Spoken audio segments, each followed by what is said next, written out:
Praise the lord Jesus my life MS ಚಾನಲನ್ನು ನೋಡುತ್ತಿರುವ ನನ್ನೆಲ್ಲ ಆತ್ಮಿಕ ಸ್ನೇಹಿತರಿಗೆ ಹೃತ್ಪೂರ್ವಕವಾದ ವಂದನೆಗಳನ್ನು ಸಲ್ಲಿಸುತ್ತೇನೆ. ತಂದೆ, ಮಗ ಮತ್ತು ಪರಿಶುದ್ಧಾತ್ಮನು ಯಾರು? ಇವರ ಮಧ್ಯದಲ್ಲಿರುವ ಸಂಬಂಧ ಏನು? ದೇವರು ಒಬ್ಬನೇನಾ ಅಥವಾ ಮೂವರ? ತ್ರಯೇಕತ್ವವನ್ನು ನಂಬದಿದ್ದರೆ ಏನಾಗುತ್ತದೆ? ಯೆಹೋವನೇ ದೇವರ ಅಥವಾ ಯೇಸು ಕ್ರಿಸ್ತನೇ ದೇವರ?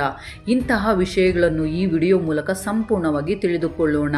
ಇಂದಿನ ಕ್ರೈಸ್ತ ಸಮಾಜದಲ್ಲಿ ತ್ರಯೇಕತ್ವ ದೇವರ ಬಗ್ಗೆ ಅನೇಕ ತಪ್ಪು ಬೋಧನೆಗಳು ಹರಡುತ್ತಿವೆ.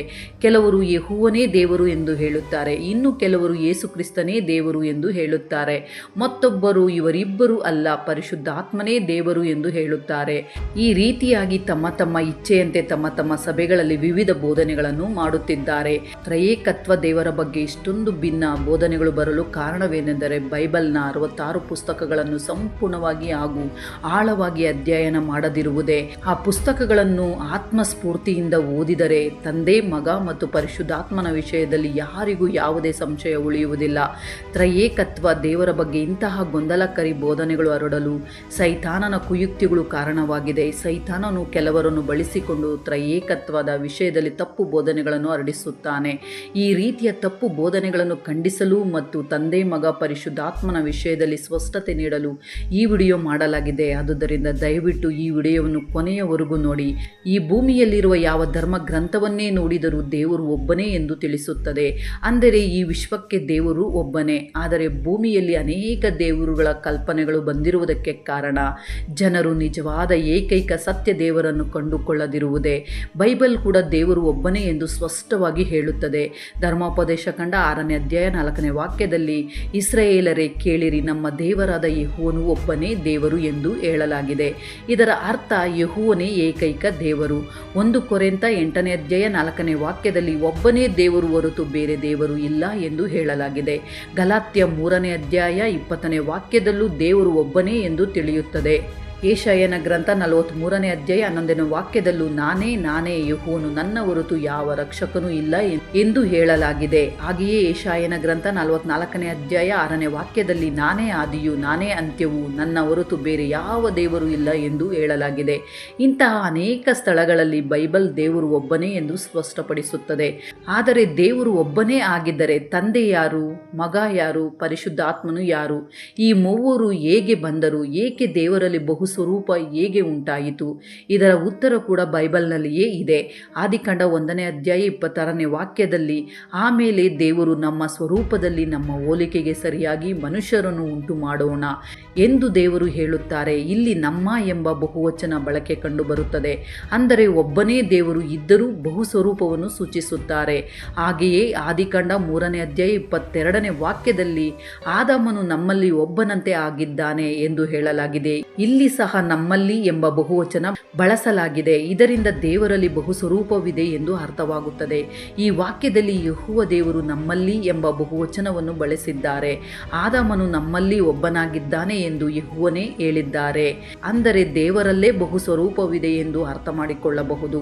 ಆದಿಕಾಂಡ 11ನೇ ಅಧ್ಯಾಯ 7ನೇ ವಾಕ್ಯದಲ್ಲಿ ಇವರಲ್ಲಿ ಒಬ್ಬರ ಮಾತು ಒಬ್ಬರಿಗೆ ತಿಳಿಯದಂತೆ ಇವರ ಭಾಷೆಯನ್ನು ಗಲಿಬಿಲಿ ಮಾಡೋಣ ಬನ್ನಿ ಎಂದು ಹೇಳಲಾಗಿದೆ. ಇಲ್ಲಿಯೂ ದೇವರು ಮಾಡೋಣ ಬನ್ನಿರಿ ಎಂಬ ಬಹುವಚನ ಬಳಸುತ್ತಾರೆ. ಇದರಿಂದ ದೇವರು ಮತ್ತೊಬ್ಬರೊಂದಿಗೆ ಮಾತನಾಡುತ್ತಿದ್ದಾರೆ ಎಂಬುದನ್ನು ನಾವು ಗಮನಿಸಬಹುದು. ಯೆಶಾಯನ ಗ್ರಂಥ 48ನೇ ಅಧ್ಯಾಯ 16ನೇ ವಾಕ್ಯದಲ್ಲಿ, ನನ್ನ ಬಳಿಗೆ ಬಂದು ಇದನ್ನು ಕೇಳಿರಿ, ಆದಿಯಿಂದಲೂ ನಾನು ಗುಟ್ಟಾಗಿ ಮಾತನಾಡಲಿಲ್ಲ, ಭೂಮಿಯು ಉಂಟಾದದ್ದಿನಿಂದ ನಾನು ಅಲ್ಲಿ ಇದ್ದೇನೆ. ಈಗ ಯೆಹೋವನೆಂಬ ದೇವರು ನನ್ನ ಆತ್ಮದೊಡನೆ ನನ್ನನ್ನು ಕಳುಹಿಸಿದ್ದಾನೆ ಎಂದು ಹೇಳಲಾಗಿದೆ.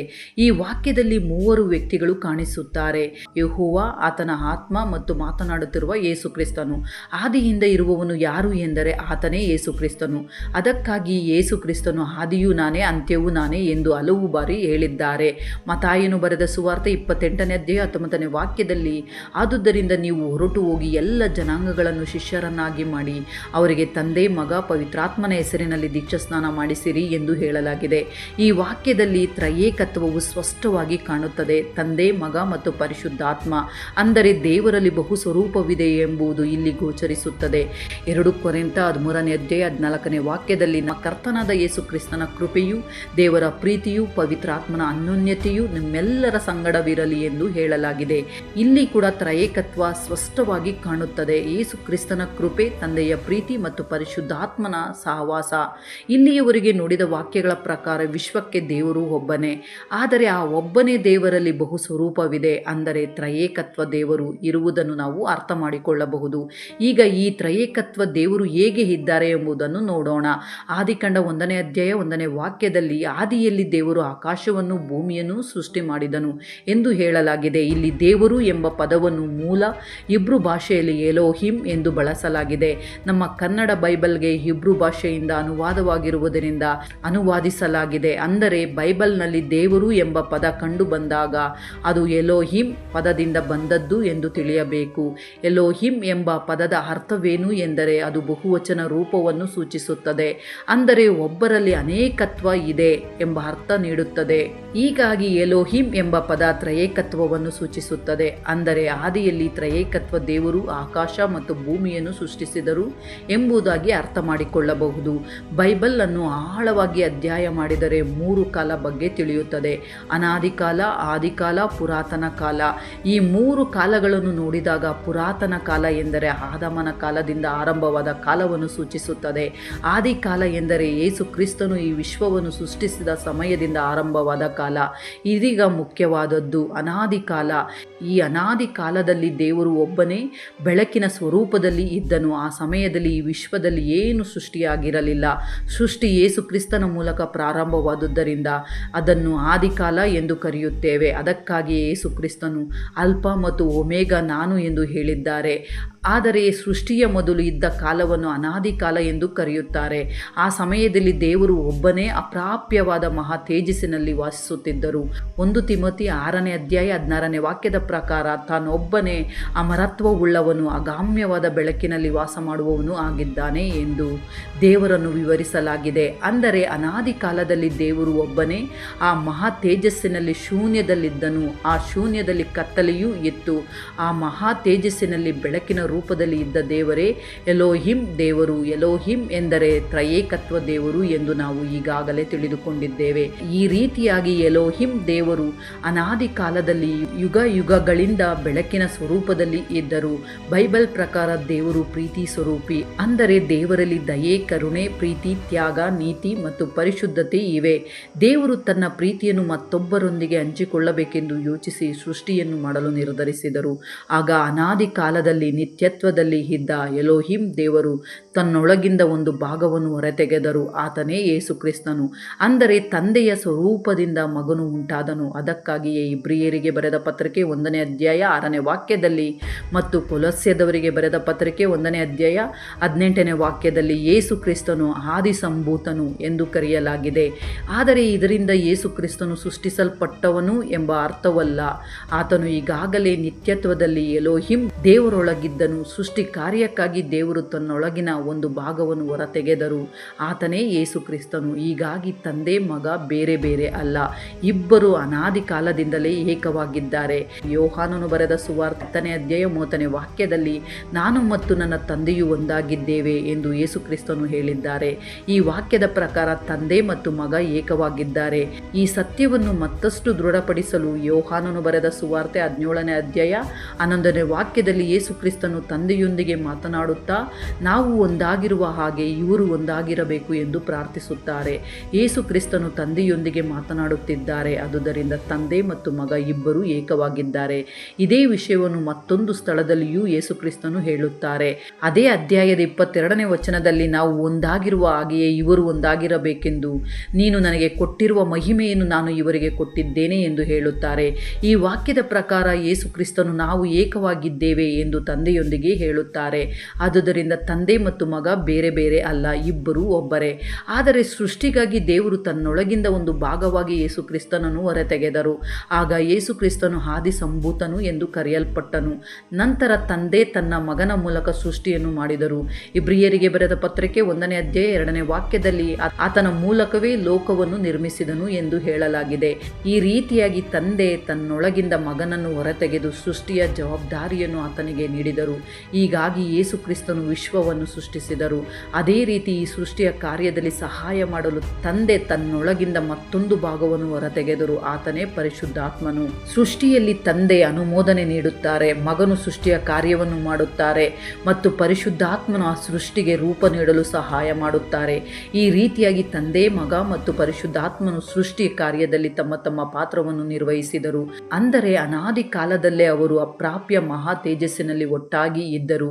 ಅನಂತರ ಸೃಷ್ಟಿಗಾಗಿ ಬೇರೆ ಬೇರೆ ವ್ಯಕ್ತಿಗಳಾಗಿ ವ್ಯಕ್ತರಾದರು. ಆದರೆ ಈ ಮೂವರು ಒಬ್ಬರೇ ತ್ರಯೇಕತ್ವವಾಗಿ ಏಕವಾಗಿದ್ದಾರೆ.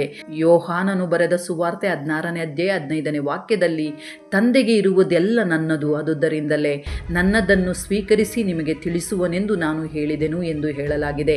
ಈ ವಾಕ್ಯವನ್ನು ಸಂಪೂರ್ಣವಾಗಿ ಅರ್ಥ ಮಾಡಿಕೊಳ್ಳಲು ಅದರ ಮೇಲಿನ ಮತ್ತು ಕೆಳಗಿನ ವಚನಗಳನ್ನು ಓದಬೇಕು. ಇಲ್ಲಿ ಯೇಸು ಕ್ರಿಸ್ತನು ತಂದೆಗೆ ಇರುವುಗಳೆಲ್ಲವೂ ನನಗಿವೆ ಎಂದು ಹೇಳುತ್ತಾರೆ. ಹಾಗೆಯೇ ನನ್ನಲ್ಲಿರುವುದನ್ನು ಆತನು ತೆಗೆದುಕೊಂಡು ನಿಮಗೆ ತಿಳಿಸುವನು ಎಂದು ಹೇಳುತ್ತಾರೆ. ಇಲ್ಲಿ ಆತನು ಎಂದರೆ ಪರಿಶುದ್ಧಾತ್ಮ. ಆತನೇ ಆದರಣಕರ್ತನು. ಆತನು ಯೇಸುವಿನ ಸತ್ಯವನ್ನು ನಮಗೆ ಪ್ರಕಟಿಸುತ್ತಾರೆ. ಅಂದರೆ ತಂದೆಗೆ ಇರುವವು ಮಗನಿಗೆ ಸೇರಿವೆ, ಮಗನಿಗೆ ಇರುವವು ಪರಿಶುದ್ಧಾತ್ಮನಿಗೆ ಸೇರಿವೆ.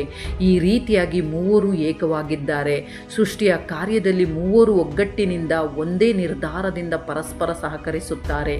ಈ ರೀತಿಯಾಗಿ ತ್ರಯೇಕತ್ವ ದೇವರು ಸೃಷ್ಟಿಗಾಗಿ ತಮಗೆ ತಾವೇ ವಿಭಿನ್ನ ರೂಪಗಳಲ್ಲಿ ವ್ಯಕ್ತರಾದರು.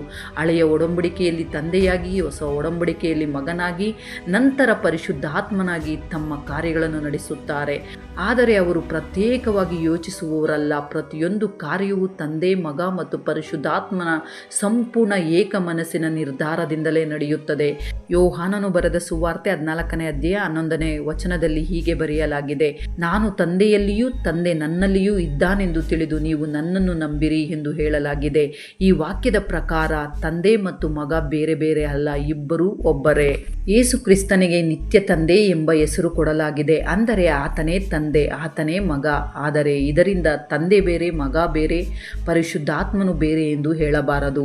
1 ಕೊರಿಂಥ 12ನೇ ಅಧ್ಯಾಯ 15ನೇ ವಾಕ್ಯದ ಪ್ರಕಾರ ಕಾಲು ನಾನು ಕೈಯಲ್ಲದ ಕಾರಣ ದೇಹಕ್ಕೆ ಸೇರಿಲ್ಲವೆಂದು ಹೇಳಿದರೂ ಅದು ದೇಹಕ್ಕೆ ಸೇರದೇ ಇರುವುದೋ ಎಂದು ಹೇಳುತ್ತದೆ. ಅದೇ ರೀತಿ ಇದು ನನ್ನ ಕೈಯಲ್ಲ ಎಂದರೆ ಕೈ ದೇಹದ ಭಾಗವಲ್ಲ ಎಂದು ಆಗುವುದಿಲ್ಲ. ಪಾದವು ತಾನು ಬೇರೆ ಎಂದು ಹೇಳಿಕೊಂಡರೂ ಅದು ದೇಹದ ಭಾಗವೇ ಆಗಿರುತ್ತದೆ.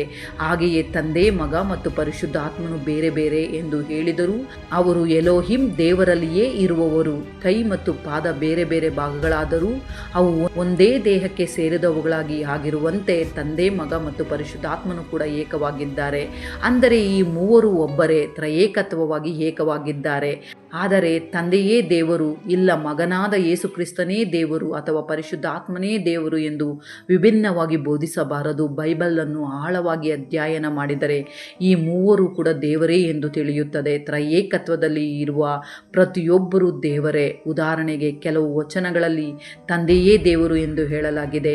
ಯೋಹಾನನು ಬರೆದ ಸುವಾರ್ತೆ 6ನೇ ಅಧ್ಯಾಯ 27ನೇ ವಾಕ್ಯ, ರೋಮ 1ನೇ ಅಧ್ಯಾಯ 7ನೇ ವಾಕ್ಯ, 1 ಪೇತ್ರ 1ನೇ ಅಧ್ಯಾಯ 2ನೇ ವಾಕ್ಯ. ಹಾಗೆಯೇ ಕೆಲವು ವಚನಗಳಲ್ಲಿ ಮಗನಾದ ಯೇಸು ಕ್ರಿಸ್ತನೇ ದೇವರು ಎಂದು ಹೇಳಲಾಗಿದೆ.